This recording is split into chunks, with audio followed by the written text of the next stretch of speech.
Hello friends, আশা করি তোমরা ভালো আছো। আমরাও ভালো আছি। আর দেখতে পাচ্ছ এক কড়াই লাল শাক নিয়ে নিয়েছি। আজকে রান্না করব। এই পাশে ভাত বসিয়েছি আর লাল শাক আর হবে চিকেন। তার জন্য চিকেন দেখো আমি বাজার থেকে নিয়ে এসেছে, ভালো করে কেটে ধুয়ে পরিষ্কার করে রেখে দিয়েছি। আর বড় বড় সাইজ করেই কেটে নিয়েছি।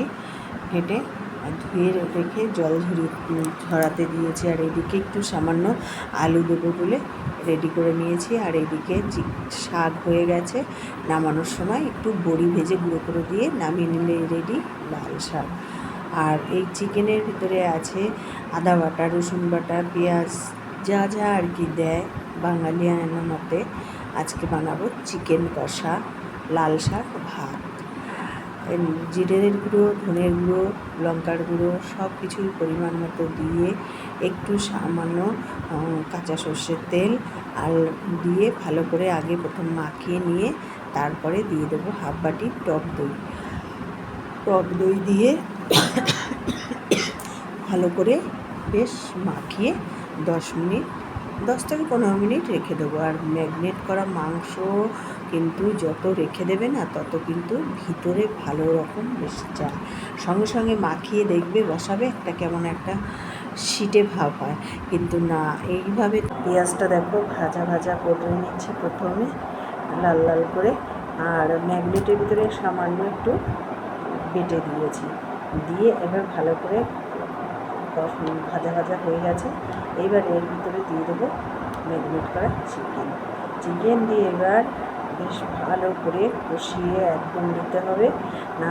আর গ্যাস সিম করে দিলে কিন্তু জল বেরিয়ে যাবে। অতএব গ্যাস একদম ফুলে রেখে বেশ কষাবে, দেখবে বেশি টাইম লাগবে না রান্না করতে। আর দেখো কষানোর ভিতরে মনে হয় খেয়ে নিই, তাই না? দেখতে কত সুন্দর লাগছে। দেখো অলরেডি হয়ে গেছে চিকেন কষানো। দেখতেই পাচ্ছ সাইড থেকে কিন্তু তেল বেরিয়ে গেছে। তেল ছেড়ে যাওয়া মানেই চিকেন কষানো কিন্তু রেডি। এবার পেঁয়াজ রসুনের কিন্তু অত গন্ধ বেরোবে না। আর দেখো এবার পরিমাণ মতো একটু জল দিয়ে দেবো। একটু ঝোল ঝোল না হলে কি আর হয়, লাল শাক আর চিকেন, এর জন্য একটু ঝোল দেবো। আর তার আগে ভেজে রাখা আলুগুলো দিয়ে দিলাম, কারণ আলুগুলো তো সিদ্ধ হতে একটু টাইম লাগবে।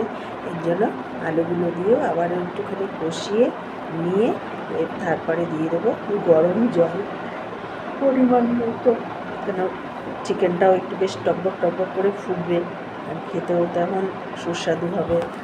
একদম কষানো কিন্তু রেডি। দেখো জল কিন্তু ছেড়ে গেছে। এইবার দিয়ে দেবো পরিমাণ মতো গরম জল। আর চিকেনে ঠান্ডা জল কিন্তু ব্যবহার করলে কিন্তু শিটে হয়ে যায়। গরম জল ব্যবহার করবে, দেখবে শিটে হবে না, আর খেতেও যেমন সুন্দর হবে আর দেখতেও কিন্তু সুন্দর হবে। আর চিকেন অলরেডি রেডি হয়ে গেছে। এবার নামিয়ে নিলেই রেডি চিকেন কষা, গরম গরম ভাত। সেই সাথে আমার চ্যানেলটিকে লাইক, শেয়ার, কমেন্ট ও সাবস্ক্রাইব করে দিও বন্ধুরা।